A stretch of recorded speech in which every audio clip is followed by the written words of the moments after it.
Hey everybody, welcome back to Microsoft Flight Simulator 2020. I'm Bill. We are logged into Pilot Edge and we are up in Northern California at Napa. We're going to do a very short flight from Napa to Santa Rosa, home of my favorite beer of all time, my favorite brewery, Russian River. And we're going to do a little challenge that was suggested. We're going to fly at 7,000 feet directly over the field and then kill the engine. And dead stick landing at Santa Rosa directly over the field. Which sounds like, okay, you're up at 7,000 feet. How hard is that?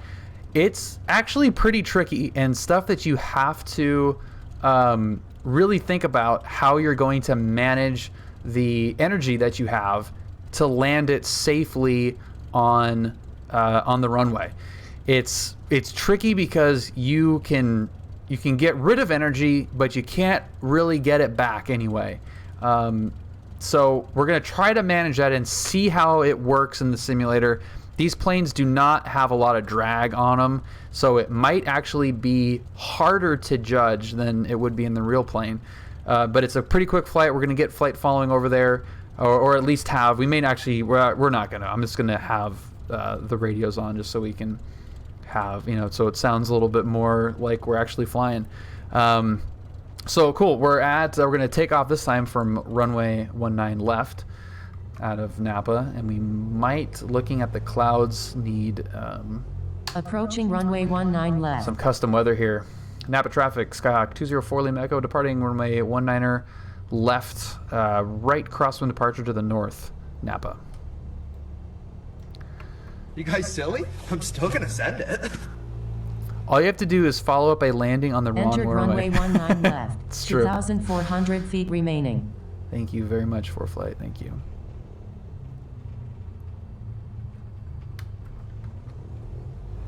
So where you at, Centerline? Yeah, see, this is a little baby runway here.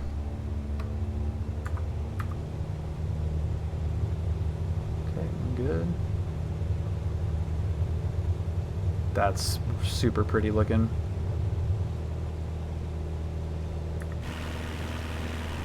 Oh yeah. Just beautiful.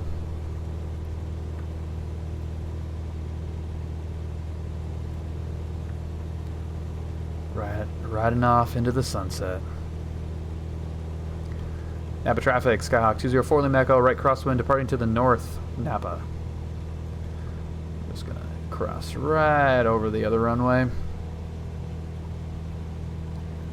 So it said in the weather that it was like 7,500 feet, 9,500 foot ceiling. All right, so we have overcast at 8,500. Real world weather. If we can get close to that in here, we'll be good up to 7,000. So that won't be too much of a problem. So doing like these kind of challenges to me are really fun in the simulator. It's fun from a video game perspective. To me, these simulators have absolutely no bearing to the real world feel of an airplane. Napa traffic, Skyhawk 204 Lima Echo, 3 mile right crosswind, departing to the north, last call, Napa.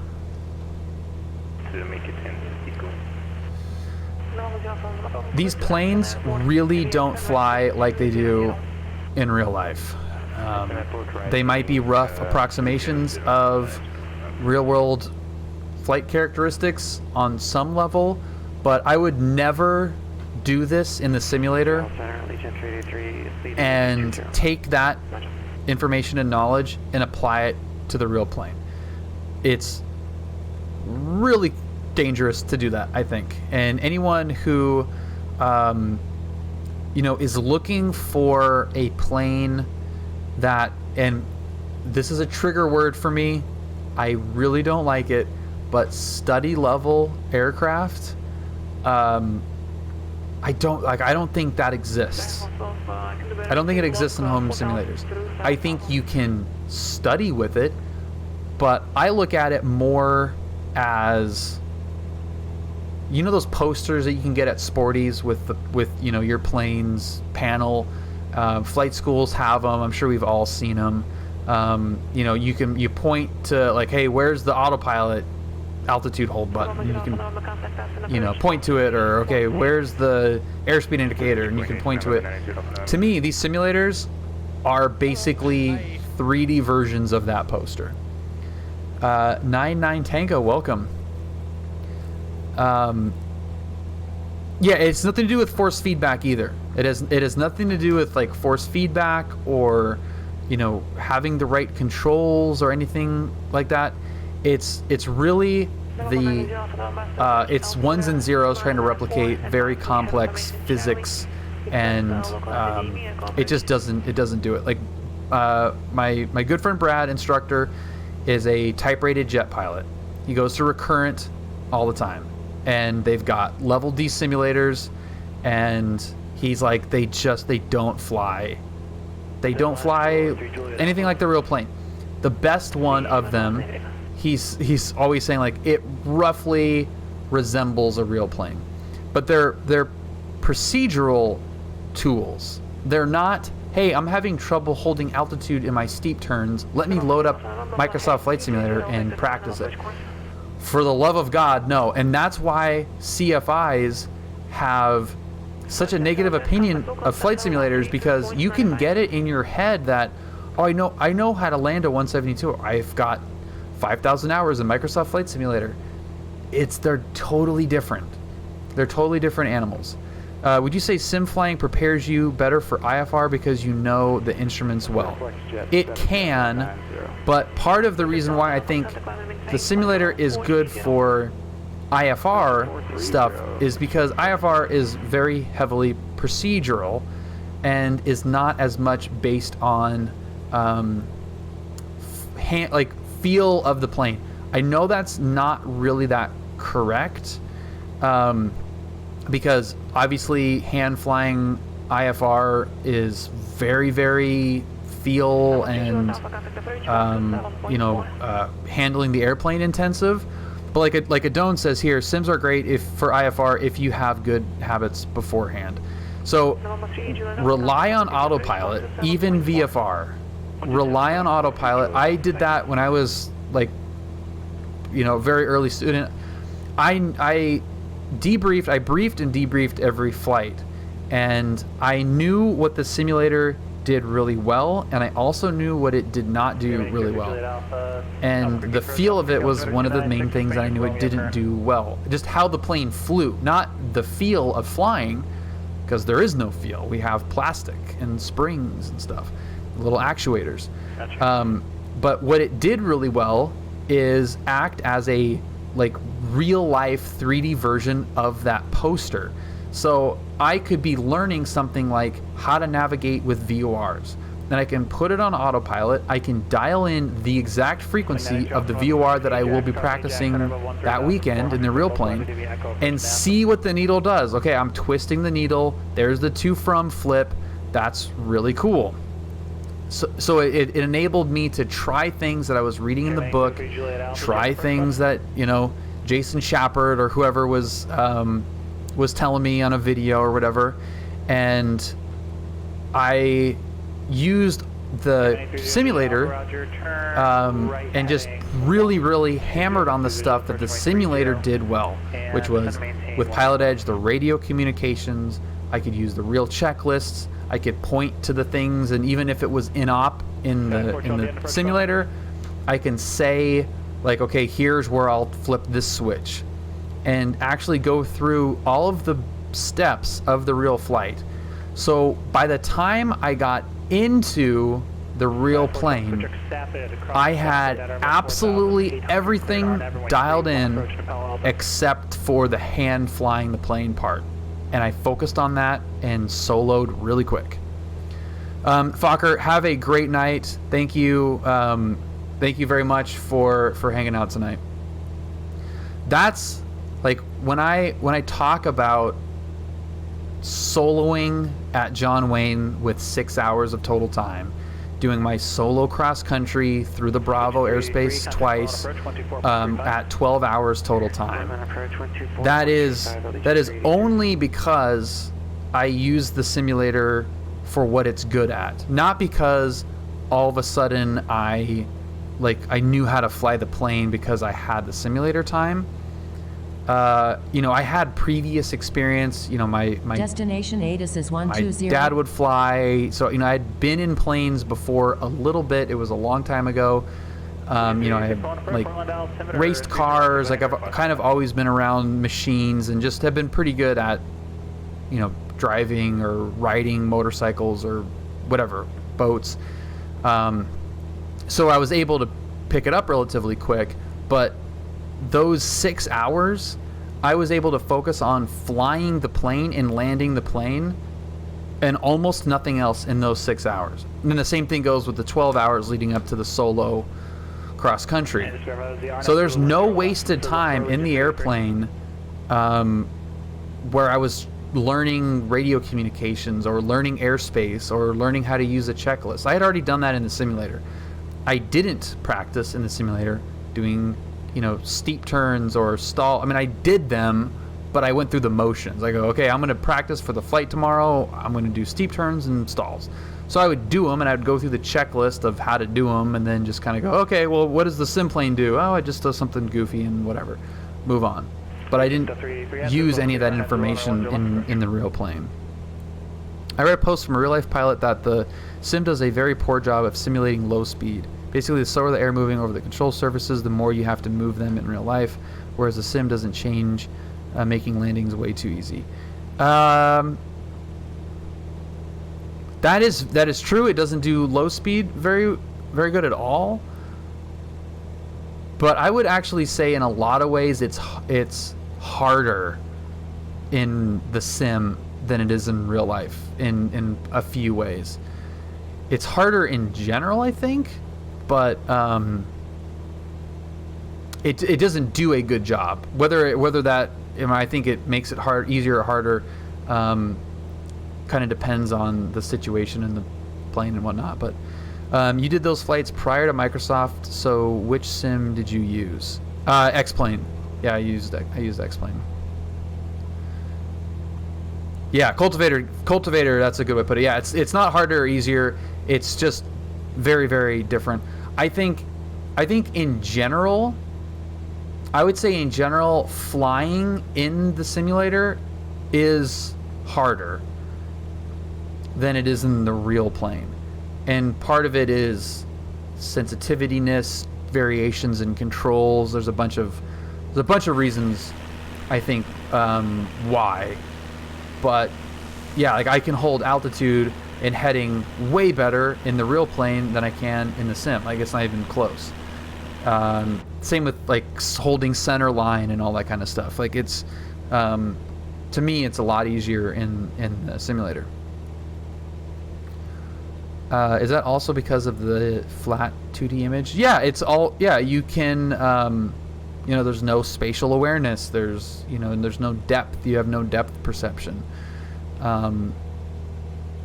Yeah, force feedback, and that's not meaning that like, okay, if you have a force feedback yoke, you're good to go. Not at all. But just being able to hear what the plane is doing, and the same thing with like racing games too. Like the cars that I would drive on track were like super communicative cars, you know, like Lotus, Elise, and Exige, Ariel Adams, like really lightweight cars that you can feel the tires and the suspension compression and what is happening around you. So when you get into a simulator, you know, whether it's iRacing or Forza or whatever, you know, you've got like this massive disconnect in sensation. You know, even though a lot of flying around is 1G, but you're just missing a lot of the environmental feedback. You've got wind noise, you've got, you know, wind resistance and stuff that you can feel, you know, micro accelerations and stuff that the simulator does not give you, that you can use to, you know, like in a racing game, you know, feel where the grip is and, you know, hit the apex, or, you know, feel what the plane is doing so you can stay on center line.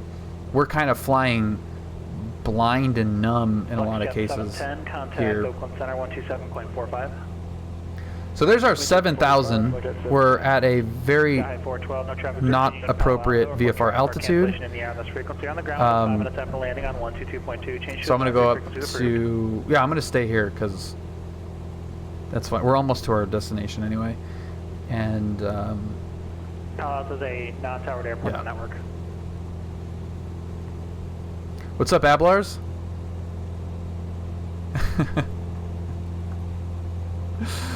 Oakland Center, Flex Jet 710 382. What's up, man? Flex Jet 710, Oakland Center, good evening. Yeah, we're gonna... This is full-on chop and drop. What's up, Geraldo? Albuquerque Airport at this point is 12 o'clock and 16 miles. Because we're gonna try some energy management and see if we can land it at Santa Rosa here. I'm probably gonna need to kill the clouds. There's our runway, and that looks really pretty. That looks really pretty. All right, here we go. We're gonna kill the clouds. Holy crap! Look at that. That's awesome. What's up, Adventure? That looks so. 323 Juliet Elm. Thanks. Cleared. Visual approach runway 30. Contact Albuquerque Tower 120.3. Does an amazing job.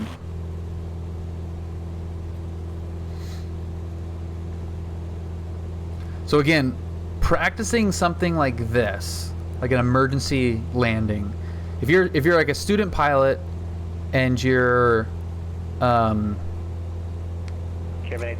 using a simulator to practice, doing this stuff is I still think can be useful, but it's really only useful in terms of what you do and when and the plan and all that stuff. You know, going through your checklist. Okay, we have engine out. What are the ABCs? Airspeed, best landing spot, communication, and, you know, configure the plane, maintain, you know, like, but managing your energy and, you know, how far is the plane going to glide, and, you know, I mean, all that stuff is going to be way different in the real plane, and is really not good to rely on any of that information. I plan on doing Discovery flight this spring and hopefully start PPO. That's awesome, dude. That is awesome. I know what I'm doing. I fly Microsoft Flight Sim. Can I taxi, take off, land, and taxi?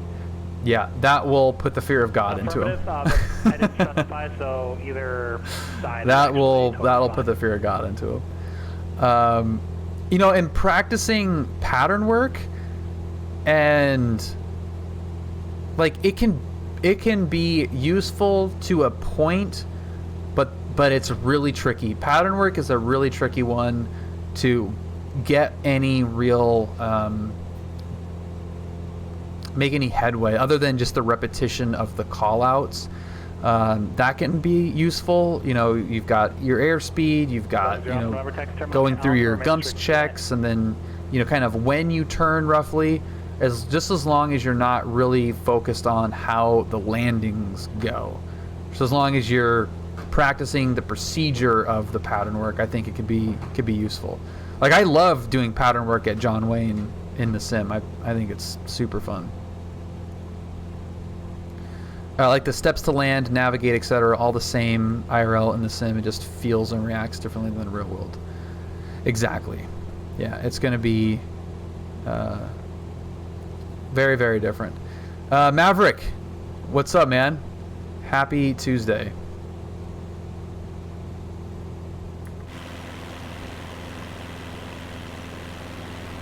I'm loving this livery. We're looking good. We're looking good. It can boom. Yeah, it could also lead to a lot of bad habits. But yeah, if it's done correctly, it will definitely give you a leg up in terms of, you know, just the mic fright, for sure. I still need to learn to land without the guide bars in the sim.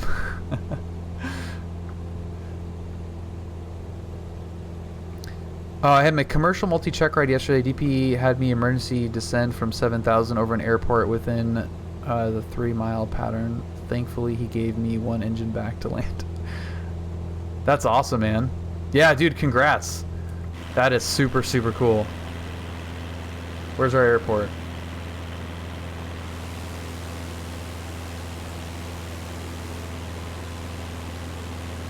Looks like downtown Santa Rosa there. Oh, there. Okay, there it is. Russian River beer. Yum.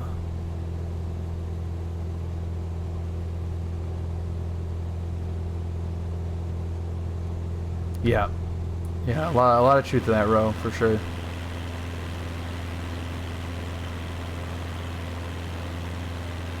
Yeah, that's awesome, Boom. Yeah, I mean that if you know, if you're taking it seriously to that extent, it'll save you a bunch. That's what I've tried to help convey about the benefits of Pilot Edge and using this, is that you can do a lot to get ahead. As you know, it gives you the ability. It's like creatine. You know, like creatine is not a steroid. Like the creatine itself isn't building muscle. It's allowing you to work out more, which builds the muscle. And that's kind of how I feel about Pilot Edge and Flight Sim, is that it allows you to focus more in the plane, the stuff that can only be done in the plane. What's up, Mystery? We're gonna land at Santa Rosa, which is right there. Ski to arrival. All right, here we go. Walker 169. You ready? 7,000 feet directly over the airport, and we are going to pull the power back. And I'm going to pull the engine, and mag's coming off. Okay. All right. Crap.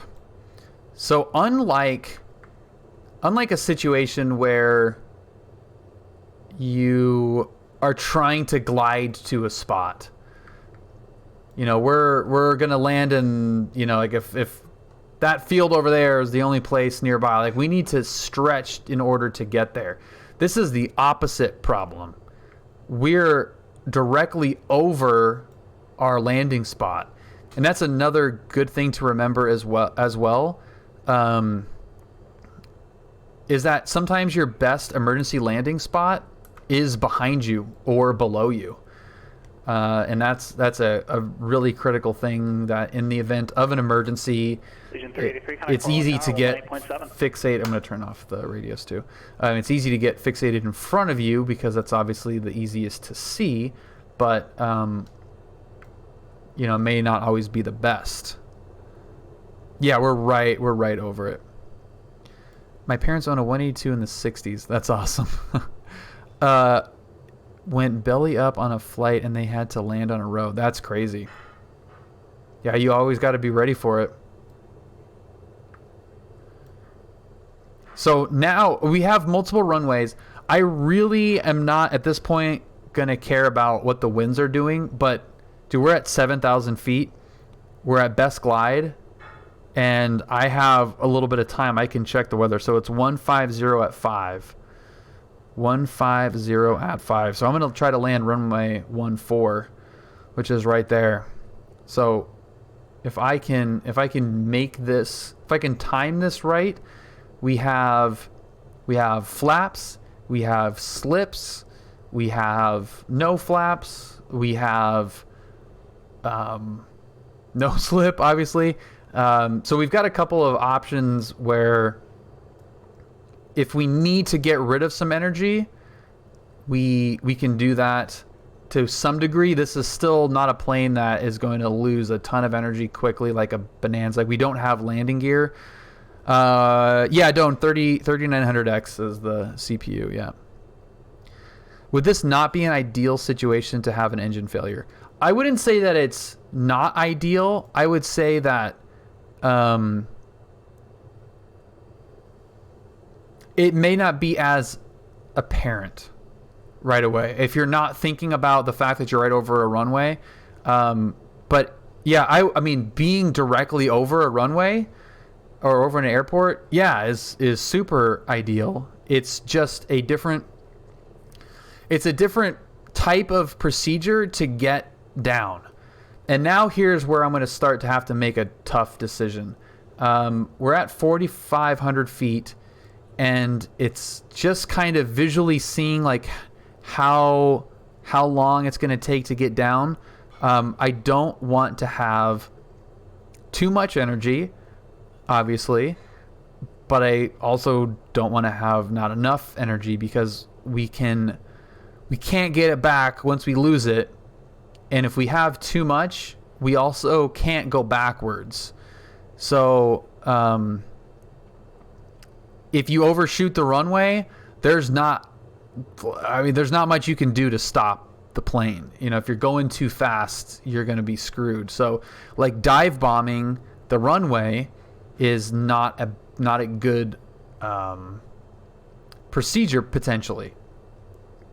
And this is all with the caveat that I am not a CFI at all. This is just my little private pilot brain going over this. So consult your CFI. Yes, I am still connected to Pilot Edge, yeah.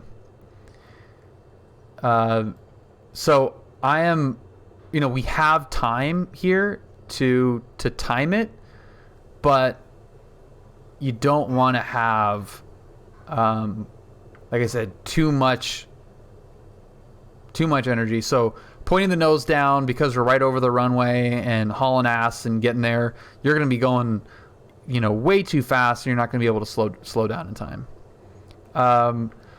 You can plan for the longest runway. You could plan for, what the winds are doing. So I've determined that the winds are 150. So I'm going to try to land runway 14 and just have that extra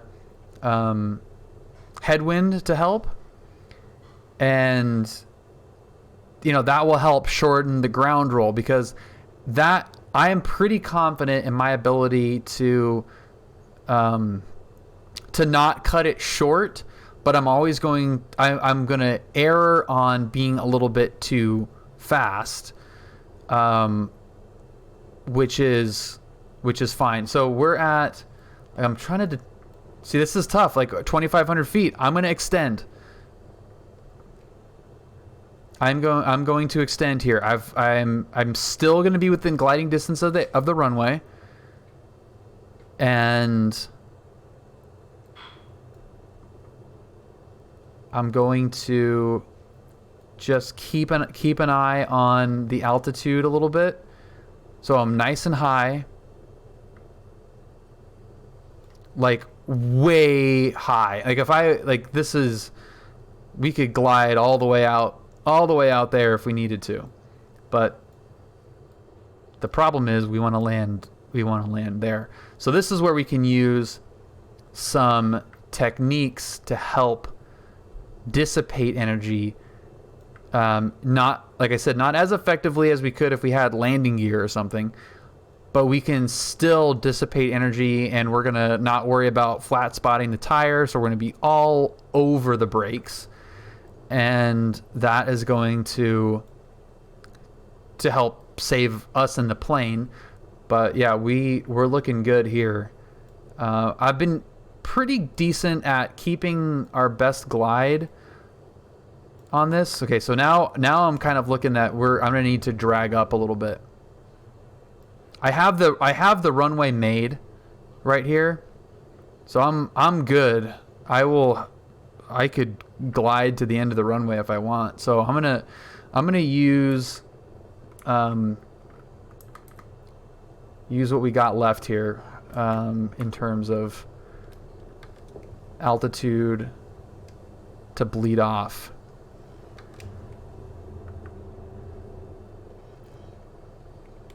So we're still good. We're still good on obviously making the runway. But see, look at this. So I've determined that I've got enough runway.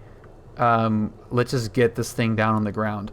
And we got up to 85 knots there, which is way faster than we want to be. But with that much, like, we've got a headwind, we've got a ton of runway.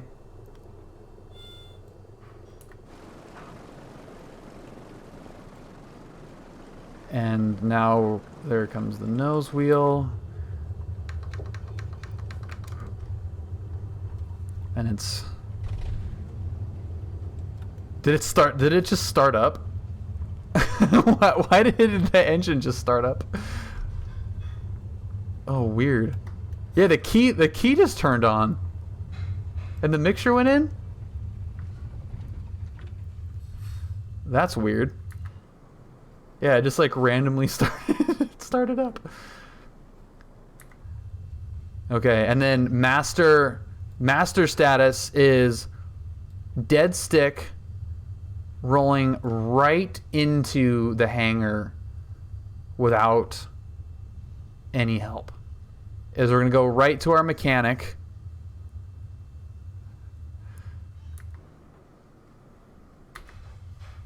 He's right here. His hangar is right here at the end. This is our guy right here.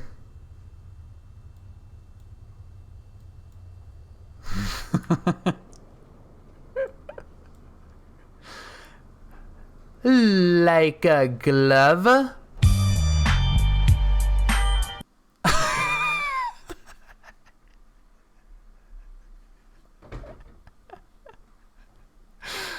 Oh my god, that's awesome. You did it. Thank you, Microsoft. That was a good challenge. That was a really good challenge. And again, I would not say that having done that, and I think we could say that it was a success.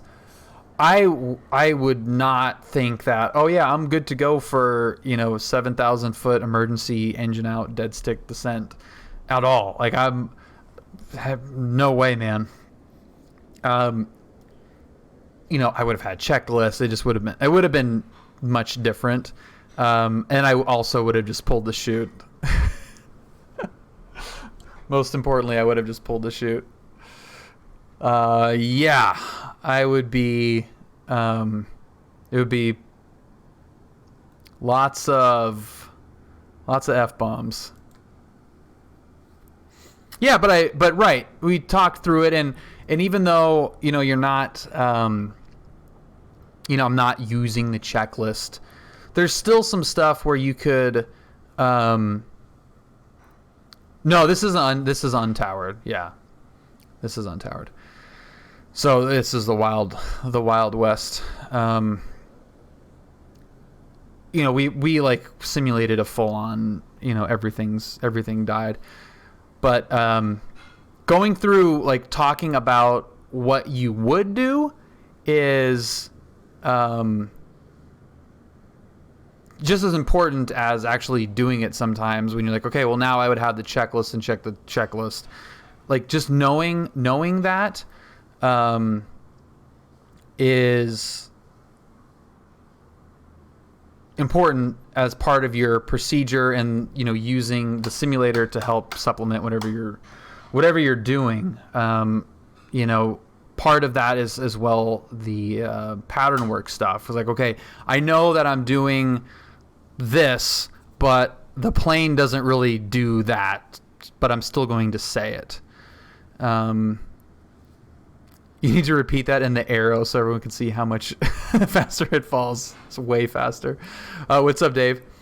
So what I learned tonight: Bill can land on the runway land on the right runway with no engines, but the wrong runway with a running engine. Is it? No, it's not towered. Santa Rosa is towered. I know it's a delta, but it doesn't mean that it's towered. Like Napa is a delta. The Western expansion has a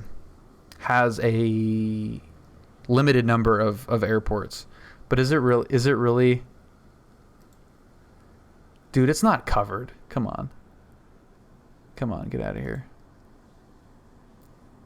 Western. Let's see if I'm in how much trouble I'm in. How much trouble am I in? Did I just Nordo it? Yeah, dude, it's not towered. Yeah, no, it's not towered. Yeah, so the airports in Pilot Edge in this area that are towered are Oakland, San Francisco, and San Jose. Yeah.